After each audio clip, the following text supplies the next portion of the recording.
Ahli Hukum Pidana Muzakir berpendapat, penetapan tersangka Sekjen PDIP Hasto Kristianto dalam perkara suap harus berdasarkan putusan pengadilan.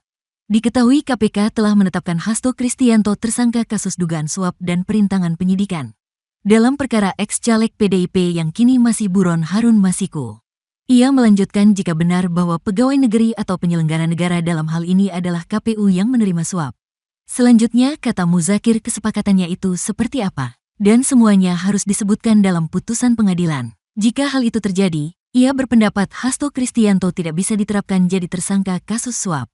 Tetapi sebaliknya, kata Muzakir, jika disebutkan di persidangan nama pemberi suap, penyidik cukup melengkapi alat bukti. Diketahui Hasto telah ditetapkan sebagai tersangka dalam pengembangan kasus suap yang menjerat ex-caleg PDIP Harun Masiku sebagai buronan.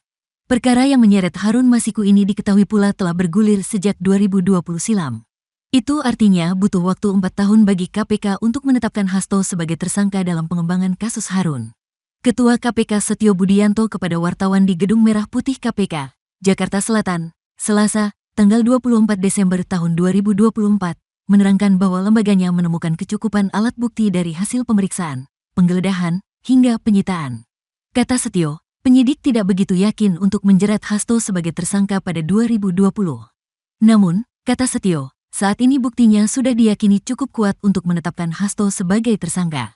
KPK menetapkan Hasto sebagai tersangka atas 2 kasus dugaan korupsi, yakni kasus dugaan suap terkait pergantian antar waktu, PAO, anggota DPR RI, dan kasus dugaan merintangi penyidikan perkara Harun Masiku.